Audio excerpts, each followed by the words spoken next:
예, 안녕하십니까. 코트라의 중국 사업단에서요, 중국 경제하고 한중 통상 관계를 담당하고 있는 정환우 조사 담당관입니다. 오늘 이 자리에서 이렇게 설명 드릴 수 있게 돼서 굉장히 영광이고요. 굉장히 좋은 기회라고 생각합니다. 조금 전에 그 재현정 차장께서 이렇게 중국의 이제 소비 시장 동향, 그거에 바탕에서 봤을 때 이제 한중 FTA 이후에 어떤 중국 시장을 이제 유념해서 봐야 되는지 이렇게 소개를 잘 해주셨는데요.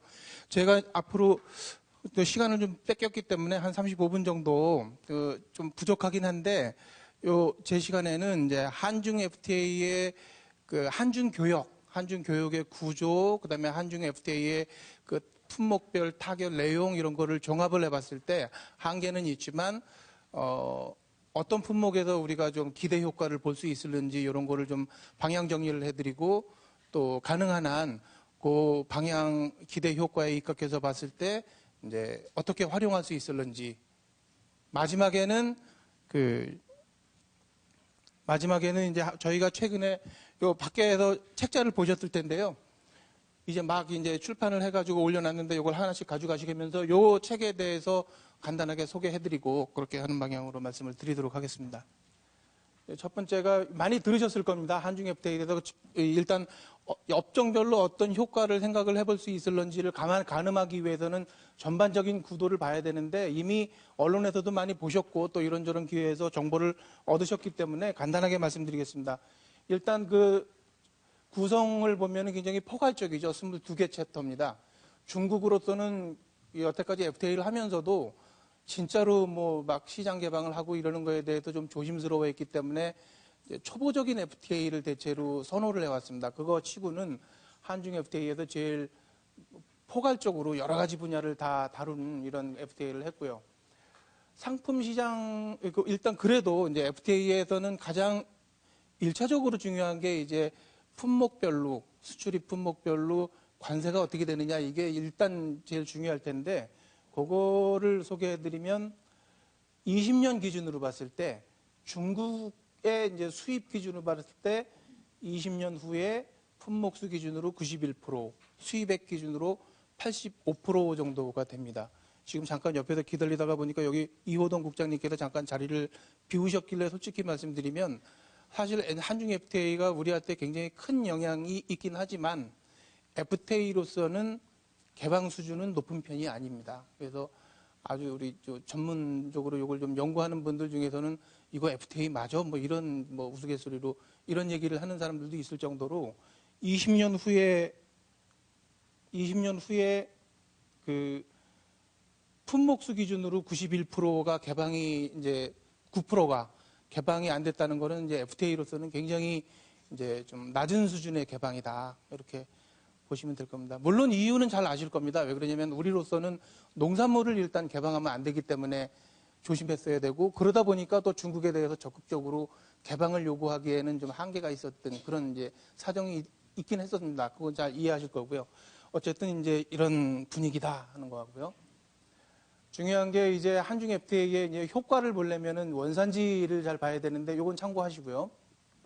그다음에 이제 한중 FTA를 업종별로 어떻게 그 영향을 판단을 할까 저희가 계속 이제 올 초부터 계속 고민을 하다 보니까 세 가지를 같이 봐야 되겠다는 생각을 항상 해왔습니다. 뭐냐면 일단 FTA니까 가장 중요한 거는 관세 철폐, 품목별로 관세 철폐가 어떻게 되는지를 일단 좀 확인을 해보는 게 중요하고요.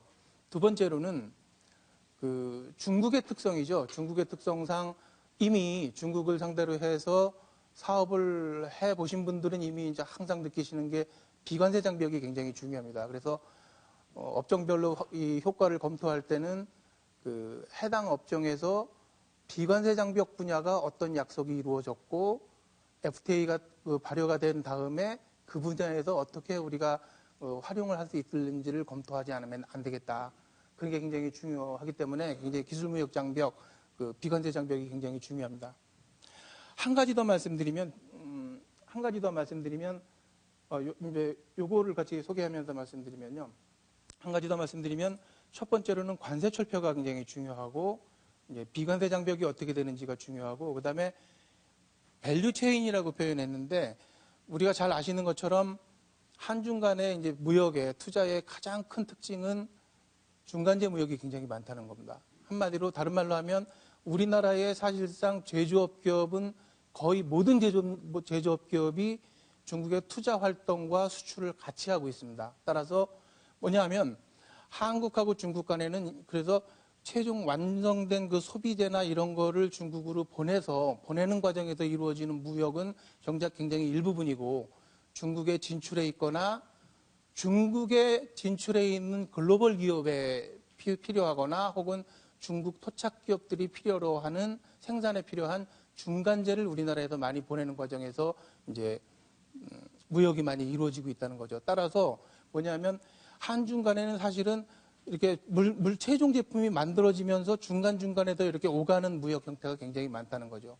그리고 최근에 더 중요한 거는 조금 전에 재현정 차장께서 잘 지적을 해주셨는데 한중 간뿐만이 아니라 이제 베트남, 동남아 이런 데로 더 복잡해지고 있습니다. 물건을 최종 제품을 만들면서 여러 나라를 오고 가면서 제품이 만들어지는 이런 게 굉장히 중요하기 때문에 우리로서는 한중 FTA의 효과를 볼 때 업종별로 해당 분야에서 이 한중 간의 그 중간재 무역에 얼마나 이게 도움이 되는지, 저는 이제 밸류체인 효과라고 표현했는데 그런 거를 같이 검토하는 게 굉장히 중요하다는 것입니다. 일단 한중 관계의 특징을 이렇게 보고 이제 그 세 가지로 뭐 소개를 해드린 다음에 저희가 이제 올 초부터 그 지금 이제 국회에 보고되어 있는 그 FTA 효과, 국민경제 효과 이런 것도 올라가 있지만 아마도 거기에도 아마 눈여겨보신 분들은 그런 걸 아실 겁니다. 이런 경제적인 효과를 소개하는 자료에서는 보통 업종별 효과를 보통 얘기하지 않습니다. 굉장히 민감한 문제이기 때문에. 그럼에도 불구하고 저희 코트라에서 주로 하는 일이 이제 중국에 어떻게 이제 뭐 통상 환경 속에서 중국으로 진출하는 걸 어떻게 지원해 드리는 건가 이게 제일 중요하기 때문에 그래도 이제 업종별로 어떤 효과가 있는지를 검토하지 않으면 안 되겠다 싶어서 그 작업을 계속 해왔는데요. 그 내용을 일단 좀 소개를 해드리면 대충 한 11개 업종 그리고 더 세분하면 한 17개 업종으로 나눠서 하나하나 검토를 해보니까 이렇게 됩니다. 그 업종별로 효과를 볼 때 관세 철폐 효과도 봐야 되고 비관대 장벽 어떻게 됐는지도 봐야 되고 한중 간에 이루어지고 있는 이 밸류 체인은 또 어떻게 영향을 미칠는지를 품목별로 다 검토를 해봤는데요. 간단하게 시간 관계상 간단하게 말씀드리겠습니다. 전기전자를 보면 한 반 정도 되죠. 우리나라에서 중국으로 가는 것 중에서. 그리고 사실은 한중 간의 그 국제 분업 그리고 전자부품을 보내는 과정에서 그 중간재 무역이 제일 활발하게 이루어지고 있는 게 바로 이 분야입니다. 그래서 이 분야의 특징을 보면 전기도 그렇고 전자도 그렇고 실은 관세 철폐 효과는 크진 않습니다. 근데 크지 않다고 해서 이것이 효과가 없다는 것은 아니고요. 원래 그 한중 FTA 이전부터 이 전자 분야의 특성이 이제 관세가 별로 없는, 특히 반도체 이런 분야는 없는 거기 때문에 크진 않지만 효과가 있다. 비관세 장벽이 굉장히 중요한데 이번에 한중 FTA 때 전기전자 분야에서 이런 상호 인정을 추진하기로 됐습니다. 그래서 비관세 장벽 분야도 굉장히 좋을 것 같은 걸로 기억하고요. 기대하고 있고요. 전자 분야를 보면 이게 대표적으로 우리나라 반도체나 LCD 이런 거 아시죠? 중국에 있는 삼성이나 LG 공장에도 핸드폰 공장에도 가지만 폭스콘 이런 데로 굉장히 많이 갑니다.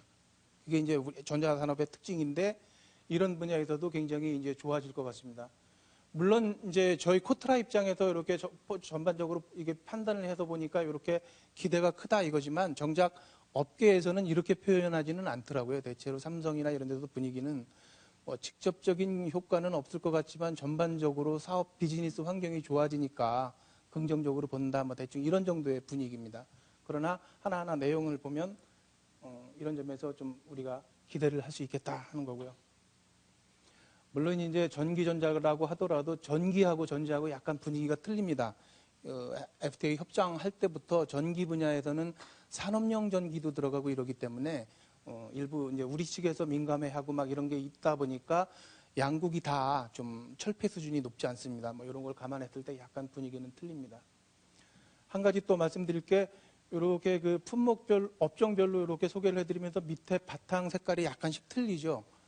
그거가 뭐냐면 저희가 계속 검토를 하다 보니까 사실 우리나라의 주요 업종별로 중국에 대해서 FTA 이후에 비즈니스 여건이 어떨까를 보니까 부정적인 데는 사실 아주 극히 예외적인 경우를 빼고는 없는 것 같아요.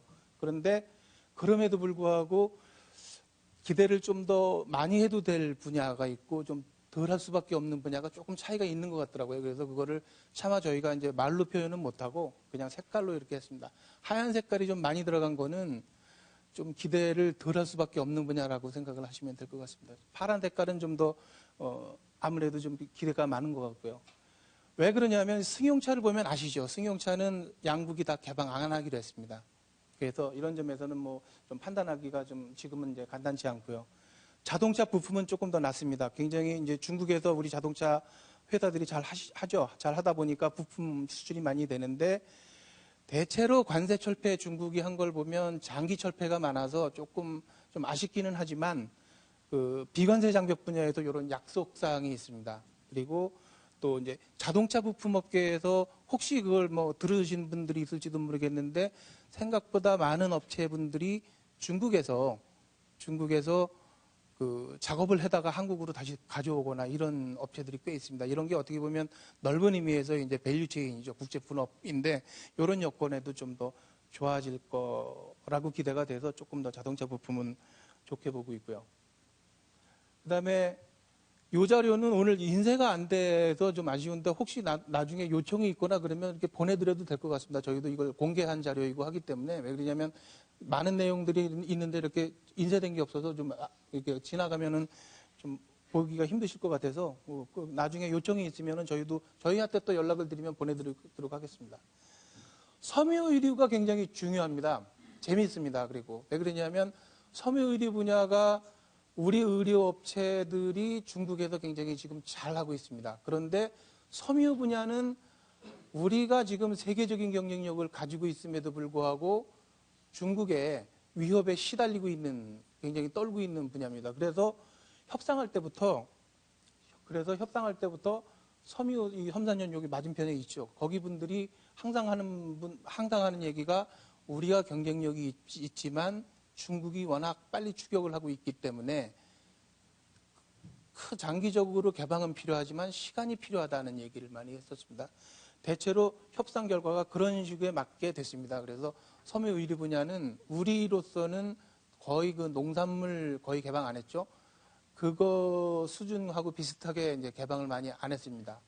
반면에 섬유 의류 분야에서는 중국은 좀 더 개방을 했습니다.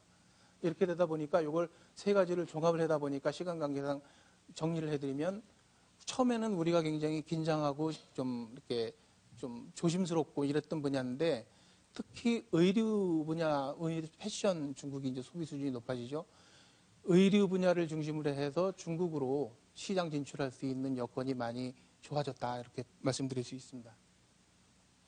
석유화학 분야는 조금 하얀 색깔을 넣습니다. 왜 그러냐면 중국이 지금 뭐 일단 FTA하고 별도로 지금 뭐 국제 유가 이런 것 때문에 굉장히 이제 중국으로 가는 수출이 안 좋은 상황인데 그래도 이제 우리나라에서 중국으로 가는 수출품 중에서 한 20% 가까이가 석유하고 석유화학 제품입니다. 그런데 거기에서도 이제 주력 품목이 TPA라든지 파라자일렌, 뭐 페트병 만드는 뭐 중간재 이런 겁니다. 이런 건데 주력 품목이 중국의 강력한 반대, 뭐 견제 이런 것 때문에 개방을 못했고요. 일부 이제 첨단 소재 이런 데에서 우리가 얻어낸 건 있지만 전반적으로 그 석유화학 산업이 가지고 있는 중요성 이런 걸로 봤을 때는 조금 좀 제 얘기보다는 이쪽 업계 분들의 표현을 빌어보면 약간 좀 아쉬워하고 무슨 설명회나 회의가 있거나 그러면 잘 안 오세요. 그런 분위기. 그 다음에 이제 철강, 속도를 내서 말씀드리면 철강 이런 분야는 우려했었는데 나름대로 괜찮은 분야입니다.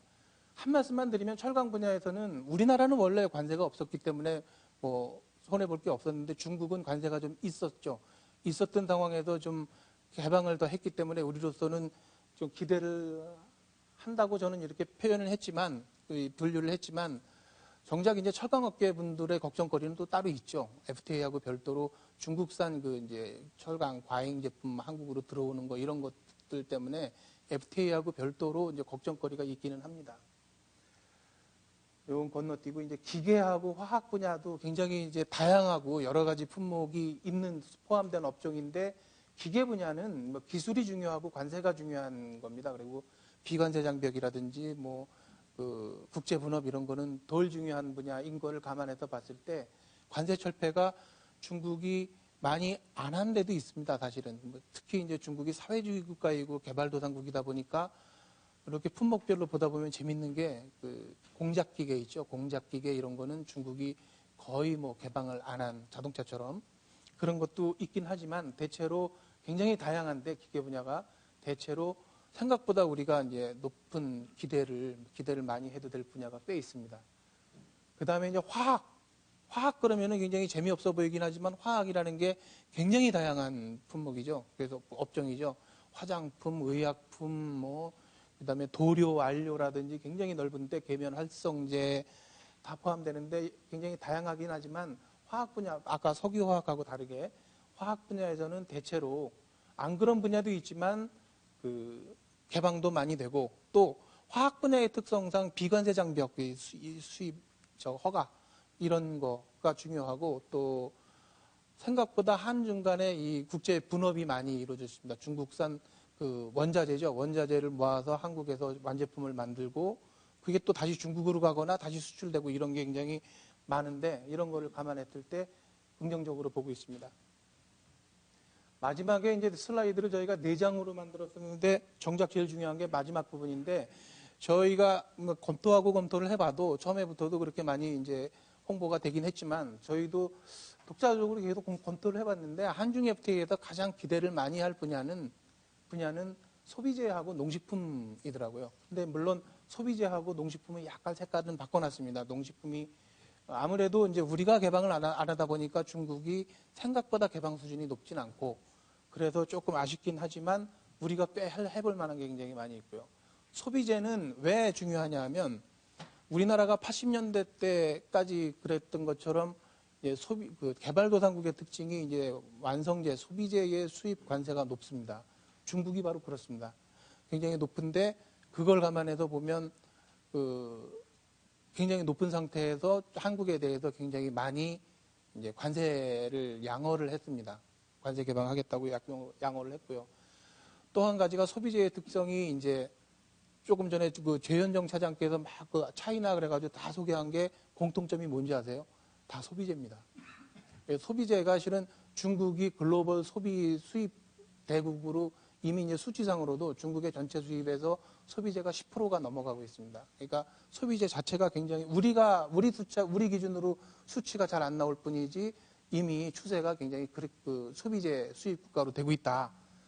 그런 점에서 시장 기회라는 점에서 중요하고요. 또 하나는 중국의 무역제도의 특성상 이제 소비재 수입에 대해서는 중국은 원래 뭐가 있냐면 가공무역 우대제도라는 게 있습니다. 외국에서 우리나라처럼 중간재를 자기네 나라로 들여다가 중국에서 만든 다음에 다시 수출하는 거에 대해서 관세를 면제해주고 중국 내에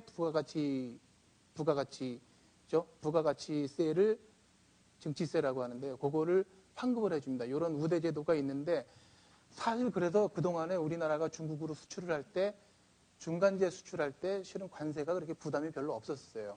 그랬는데 소비재는 이런 거하고 상관없는 분야이기 때문에 소비재의 관세 철폐가 굉장히 우리의 이 분야 그 중국에 대한 수출에서 굉장히 이제 직접적인 효과가 굉장히 많습니다. 뒤에 자세히 소개를 해드리겠습니다. 여기까지 이제 업종별 효과를 말씀드리고요. 이제 40분이 다 돼가는데 지금 이제 업종별 효과를 말씀드리고 바로 이어서 업종별 효과를 감안을 했을 때 시간 관계상 많이는 못 해드리고 두세 가지 업종만 좀 더 이렇게 세부적으로 어떤 식으로 활용이 가능할런지를 갖다가 소개를 해드리겠습니다. 그런데 그거 해드리기 전에 여기다가 이제 이걸 아직 지금 저희가 보고서를 아마 한 달 내로 발표를 하겠습니다. 소비재까지 저희가 검토를 하다 보니까 뭘 느꼈냐 하면 결국은 한중 FTA에서 가장 우리가 기대를 해야 되고 또 한중 FTA의 기여라 그럴까요? 그 기여, 활용이라는 점에서 뭐가 있을까를 생각을 하다 보니까 결국은 중소기업이 어떻게 한중 FTA를 활용하느냐 이게 굉장히 중요할 것 같습니다. 중요하다는 생각을 했습니다. 그래서 저희가 지금 이제 막 빠지고 보고서를 한 달 내에 이제 공개를 하겠습니다. 알려드리겠는데, 그래서 이걸 해봤어요. 우리나라에서 중국으로 가는 수출품 중에서 중소기업이 많은 수출이 많은 업종이 뭐가 있을까? 그리고 그 업종이 수출 환경이 어떻게 될까를 좀 검토를 해봤습니다. 그러다 보니까 일단 여기에 보면은 이제 업종하고는 좀 틀리게 그 카테고리라고 표현합니다. 뭐 가정용 식음료라든지 산업용 식음료 이렇게 전체적으로 중국으로 가는 이제 수출품을 나누는 기준 중에서 한 20개 정도로 분류하는 기준이 있는데 그 중에서 중소기업의 수출이 한 30% 이상 되는 거를 뽑아보니까 한 8개 정도가 되더라고요. 그래서 이 8개 카테고리를 한중 FTA가 발효되고 난 다음에 어떻게 환경을 바뀔까를 한번 저희가 검토를 해봤어요. 그랬더니 이게 이제 전체 한 20개 정도 되는 이제 분야고요. 대중국 수출 분야고요. 그 중에서 요 노란 거 빨간 글씨로 바꿔놓은 게 중소기업의 수출이 많은 분야입니다. 그래서 요걸 이렇게 보다 보니까 결국은 조금 전에 말씀드린 대로 그리고 조금 전에 그 무역협회 조현정 차장께서 말씀하신 실은 소비재 분야가 중소기업에도 제일 크다는 결론을 내렸습니다. 내구 소비재라든지 반내구 소비재, 이제 산업 미가공 뭐 이런 게 일부 있고요. 그다음에 이제 음식품, 가공식품 이런 것들이 중국으로 가는 수출에서 중소기업이 굉장히 큰 비중을 차지하고 있는 분야구나. 그래서 다른 데서도 그렇겠지만 저희 코트라에서도 앞으로는 그 한중 FTA를 활용할 때 특히 요 소비재하고 식품 이 중소기업의 비수출 비중이 많은 분야를 좀 더 이렇게 집중해서 앞으로 이제 활용 방안을 더 소개를 해드릴까 그렇게 지금 계획을 하고 있습니다. 요거의 구체적인 내용은 한 달 내로 보고서로 보고를 드리겠습니다. 지금까지 말씀드린 걸 보면 이제 그 바탕을 해보면 이제 관세 효과가 있고 비관세를 어떻게 활용할 건지 비관세 장벽 완화 개선을 활용하는 방법이 있고 그다음에 이제 아까 밸류체인이라는 걸 다른 말로 표현해 보면 원산지 관리라든지 혹은 이제 국제분업 네트워크 개선 이렇게 표현할 수 있겠는데 요 세 가지를 놓고 봤을 때 어떻게 활용할 수 있을지를 지금부터 한 샘플로 한 2-3개 시간 관계상 2-3개만 소개를 해드리겠습니다. 요 구체적인 내용이 있지만 요거는 저희 보고서에도 따로 또 보고가 돼 있으니까 혹시 참고를 하시면 될 것 같고요. 하다 보니까 일단 저희가 지금까지 이런 식으로 이제 샘플을 업종별 활용 샘플을 만든 게 한 20가지 정도가 되는데 20가지를 다 해드릴 수는 없고 한 2-3가지밖에 소개해드릴 시간이 안 되는데 그 중에서 생각을 해보니까 일단 IT전자 분야는 소개를 해드려야 될 것 같아요. 왜 그러냐면 우리나라의 대중수출에서 반이나 되기 때문에 일단 좀 검토를 해드리고요. 그 다음에 소비재 한두 개만 소개해드리겠습니다. IT전자의 특징이 바로 이런 거죠. 보시면 업종별 체크사항인데 이건 조금 전에 말씀드렸던 거랑 같은 내용입니다. 관세가 없죠, 별로요. 우리 한국 측의 이제 그 관세부 이제 양어 내용, 관세 철폐 약속 내용이고 중국 측의 노란 거는 이제 중국 측의 기존 관세 이렇게 되는 거고 이제 IT전자의 주로 이제 품목별 순서대로 이렇게 나열을 해봤는데요. 잘 안 보이시고 또 자료가 없으실 거기 때문에 혹시 연락을 해주시면 보내드리도록 하겠습니다. 대체로 특징이 0%, 0자가 많죠. 기존의 관세가 없는 품목들이 많습니다. 그럼에도 불구하고 이제 중국으로 수출되는 덩어리 이 크기는 엄청납니다. 뭐냐면 LCD죠. 디스플레이 11%, 메모리하고 프로세서 컨트롤러 이거 합치면 이게 이제 LCD라는 거죠. 그 디스플레이죠. 반도체죠. 반도체가 이거 합쳐가지고 한 뭐 15% 가까이 되고 막 이렇습니다. 이런 식으로 굉장히 중요한 품목들인데 특징이 바로 이런 거고요. 주요 품목을 이렇게 보면 지금 바로 소개해드린 대로 LCD 패널도 있고 반도체도 있고 이런데 이런 아주 큰 품목 외에도 전기 전자제품 중에서 특히 전기 전자제품 업종에 이제 종사하시는 분들이 많을 텐데 도난 화재 경보기라든지 시청각 신호기라든지 이런 게 이제 중간재로 들어가는 이제 전자제품이라고 보시면 되겠습니다. 이런 분야도 꽤 섞여 있는데 기존 관세가 다 관세가 없는 게 아닌 거를 보여주는 것처럼 한 10%가 넘는 관세들도 있고 이런 것들이 한 10년 철폐로 된 것들도 꽤 있습니다. 물론 이제 뭐 하나하나 보면 LCD 같은 경우에는 이제 10년 후에 철폐 이런 것도 있긴 하지만 대체로 이런 분위기다. 따라서 관세 철폐 효과는 제한적이지만 그 비관세 장벽이 좀 여건이 낮이고 그다음에 이제 그 전자 분야의 특성상 이런 그 원산지 관리라든지 원산지 규정을 활용한다든지 이런 게 특히 그 310개 HS 6단위로 310개 품목을 그 개성 북한 지역에서 만드는 거에 대해서 이제 한국산으로 인정해 주기로 됐죠. 이런 거를 다 종합을 하고 이걸 다양하게 운영할 수 있을 때 IT 전자 분야는 실은 세 가지 모든 분야에서 해볼 게 굉장히 많이 있다는 거죠. 그래서 이제 주요 품목을 이렇게 말씀을 드리고요. 더 재밌는 거는 이제 전자 저 제품보다도 소비재입니다. 소비재가 굉장히 다양하기 때문에 일단 내구 소비재를 소개를 해드리면 내구 소비재 그러면 물건 사가지고 이제 살 때는 비싸지만 오랫동안 두고 쓰는 그냥 전자제품, 승용차 이런 것도 내구 소비재라고 보시면 됩니다. 이런 걸 내구 소비재라고 하는데 여기서 바로 이제 요거부터 보여드릴게요. 뒷장이 내구 소비재 주요 품목인데 이렇게 보시면 중국증만 보면 이렇게 보시면 확 느껴지시죠. 아까 전자제품하고 틀린 게 두 자릿수 관세율이 굉장히 많죠. 소비재의 특성상 중국의 이제 이 관세율이 굉장히 높고요.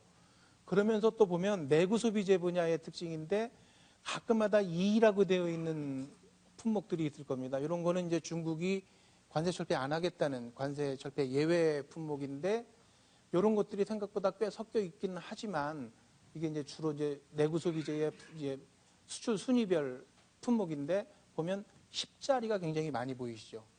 10년 철폐가 굉장히 많다는 겁니다. 한중 FTA에서 그 10년 철폐면은 실은 굉장히 빠른 속도로 그 관세가 없어지는 거고요.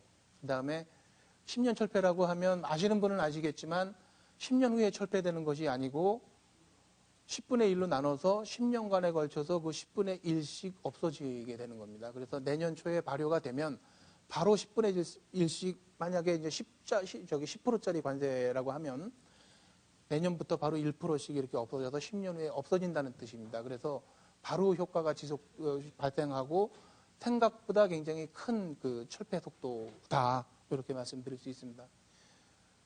내구 소비재에서 보면 그래도 우리나라의 이제 주력이라기보다는 핫한 그 수출품들이 꽤 있습니다. 아까 소개하신 것 중에서 왜 고급 소비재, 웰빙 상품 이런 것들이 꽤 섞여 있죠. 요 뒤에 있는 품목 중에서 몇 가지만 앞으로 이제 땡겨서 이렇게 소개를 해드리면 녹즙기, 휴롬이라는 회사 아시죠? 휴롬이 중국 시장에서 굉장히 선전하고 있죠. 이렇습니다. 10%인데 20년 철폐입니다. 이게 소비재이기 때문에 20년 철폐라고 하더라도 기존 관세율이 10% 그러면 1년 바로 만약에 내년에 발효가 되면 0.5%씩 없어지는 거죠. 그러면 소비재의 특성상 이제 국가 간 경쟁이 굉장히 이제 중요한데 굉장히 유리해지죠. 또 믹서 추출기 이런 것도 10% 관세인데 10년 철폐로 되어 있고요. 내비게이션도 굉장히 우리나라 잘 만들죠. 2%인데 그건 즉시 철폐로 되어 있습니다. 또 전기밥통 아시죠? 쿠첸. 여기가 굉장히 제가 직접 전화는 못 드려봤지만 여기 굉장히 좋아하실 겁니다. 15% 관세였습니다. 10년 철폐로 되어 있습니다. 이런 거는 지금 시간 관계상 소개 못 드리겠지만 원산지 증명 방식을 얘기하는 거고요. 대체로 그냥 결론만 말씀드리면 양호하다고 보시면 됩니다.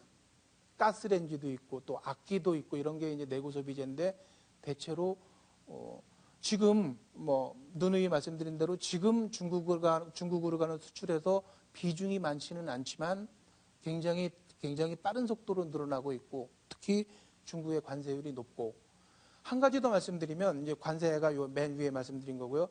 비관세 장벽, 소비재의 특성상 이제 비관세 장벽이 굉장히 많죠. 품질 안전 기준 이런 거가 까다로우니까요. 그다음에 소비재의 특성상 왜 라벨링 아까 그 얘기하시던데 그 라벨링 이런 게 굉장히 중요한데 한중 FTA에서 그런 것들이 많이 들어가 있습니다.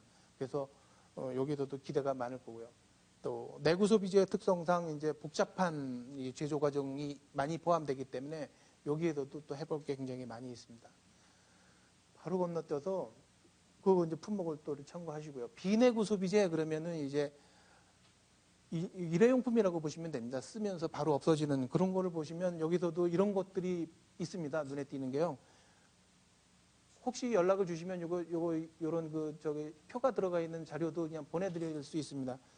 보시면은 굉장히 이제 관세율이 높은데 십자가 훨씬 더 많죠. 특히 비내구 소비재 중에서 일상용품이죠. 일상용품 중에서 수출액이 많지 않은 품목으로 갈수록 10년 철폐가 굉장히 많아집니다.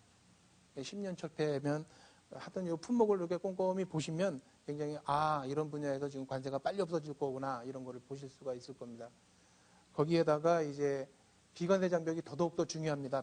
비내구 소비재의 대표적인 거를 보시면 화장품이 비내구 소비재로 보통 분류가 됩니다. 화장품 뭐냐면 사람들이 당장 쓰면서 바로 이제 소비되고 또 특히 소비자가 직접 사용하는 거기 때문에 이런 그 인증이라든지 그 위생허가 이게 굉장히 중요한데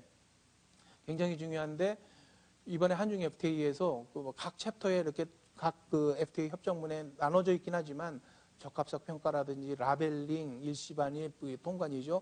전자상거래 같은 것도 굉장히 여건이 나아질 걸로 기대가 되고 있습니다. 그래서 이렇게 간단하게 가면 말씀드리지만 굉장히 활용해 보실 분야가 굉장히 많다 하는 거고요. 더 나아가서 지금 일부 이제 산동성이나 이런 그 웨이하이시 이런 데에서는 한중 FTA를 계기로 해서 이런 그 비관세 장벽을 갖다가 일단 지방 정부 차원에서 모델 시범적으로 더 없애버리고 있는 사업을 이미 시작하고 막 이러고 있습니다. 그래서 조금 더 이제 통과가 되고 난 다음에 발효가 되면서 그런 그 소식들이 좀 더 많이 알려지게 될 겁니다. 그런 것도 다양하게 활용하실 수가 있다는 거고요. 시간이 내렸기 때문에 이제 맞춰긴 해야 되는데 그래도 꼭 말씀드리고 싶은 게 이제 화장품입니다. 이게 제일 뜨거운 분야죠. 정작 화장품은 관세는 중국이 개방하지 않았습니다. 그리고 제일 큰 품목을 25% 기존 관세 25%만 없애는 이런 것들 돼 있는데 그런데도 불구하고 한중 FTA에서 왜 제일 이제 우리가 기대해 볼 만한 분야냐 하면 화장품의 특성상 이거가 굉장히 중요합니다. 판매 허가, 위생 허가 이게 굉장히 중요하고 의약품도 마찬가지고 그런 데에서 굉장히 개선될 거기 때문에 또 개선되도록 앞으로 이제 또 양국 간 이제 협력 채널이 만들어져 있습니다. 그런 거를 충분히 활용할 수 있기 때문에 굉장히 좋다는 거고요. 그래서 이제 이런 그 기술무역 장벽에서 화장품이나 의약품에 관련된 이런 조항도 이렇게 만들어져 있고요. 가공식품을 꼭 말씀을 드리고 싶은데 왜 그러냐면 이게 굉장히 중요합니다. 우리가 농산물을 개방을 안 하다 보니까 전체적으로 이제 개방 수준이 높지 않아지고 막 이런 걸 말씀드리긴 했지만 따라서 중국도 많이 개방을 안 했습니다. 그런데 지금 이제 중국의 변화가 뭐냐면 아까 많이 얘기하시던데 이제 식품 안전, 아이들 그 식품의 안전 이런 웰빙 이런 거에 대한 관심이 많이 늘어나면서 한국산 이제 그 제품에 대한 그 선호도가 굉장히 높아지죠. 제주도 가보면 놀라시죠. 그런데 여기 보면 몇 개 품목만 우리가 쉽게 보더라도 몇 개만 뽑아보더라도 우리가 눈여겨볼 만한 가공식품류가 있습니다. 초콜릿, 그 다음에 조제 커피 제가 여기다가 이렇게 집어넣는데 왜 넣냐 하면 우리나라에서 원산지가 아닌 제품을 활용해서도 중국으로 가공식품으로 만들어서 수출을 해서 중국 시장을 개척할 수 있는 이 농식품 분야가 꽤 있다는 걸 보여드리기 위해서 이걸 넣었습니다. 자세히 설명은 못 드리겠지만 코코아 들여다가 RVC, 우리나라 내에서 50%만 부가가치를 하면 중국으로 한국산 인정을 받으면서 기존의 10% 수출 관세를 10년간에 철폐하기로 한 약속의 혜택을 볼 수가 있습니다. 제주도 분들 제주도 초콜릿 있죠. 이런 거 많이 개발하고 그러는 걸로 알고 있습니다. 커피는 더 큽니다. 왜 그러냐면 커피 원두를 외국에서 들여다가 우리나라에서 커피 추출해내는 거 있죠. SD, FDA, FD 이런 거 이렇게 추출을 하는 거 있죠. 왜 커피 그 액기스가 아니고 왜 믹스에 들어가는 그 상태로요. 추출하는 과정만 한국에서 이루어지면 메이드 인 코리아로 조제 커피로 원산지 인정을 받을 수가 있습니다. 그 외에 그 장비를 갖고 있는 나라가 저 회사가 동서하고 삼형으로 알고 있습니다. 그 회사들이 있는데 교제 커피 믹스를 생각하시면 됩니다. 기존 관세율이 지금 관세율이 32%입니다. 20년 철폐하기로 됐습니다. 그리고 중국 전체를 보면 조제 커피의 대세계 수입이죠. 수입에서 우리나라가 인도네시아에 이어서 2위입니다. 얼마나 큰 기회가 될는지 짐작이 되시죠. 그래서 이런 품목들이 꽤 있고요.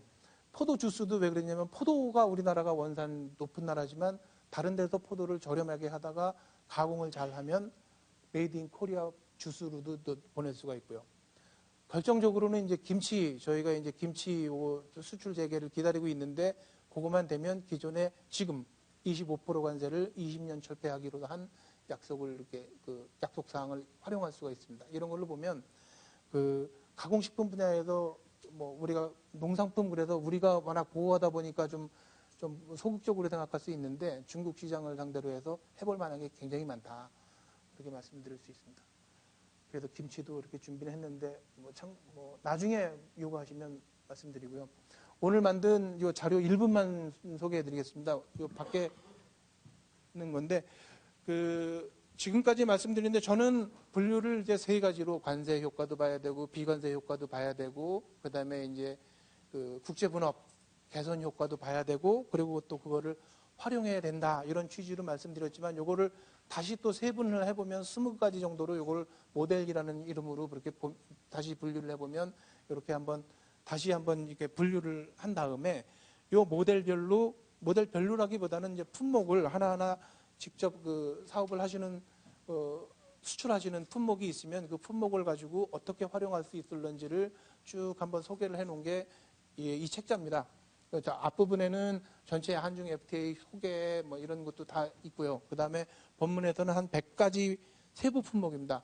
세부 100가지 품목을 상대로 해서 하나하나 다 이렇게 FTA 관련 사항, 그 다음에 그 활용 모델, 그 다음에 아예 말씀드린 김에 이제 비즈니스 팁까지 중국 내 시장 동향이라든지 이런 것까지도 다 같이 소개를 해서 품목별로 이렇게 그 소개를 해놨는데 이 책자 안에는 100가지 품목을 소개를 해놨습니다.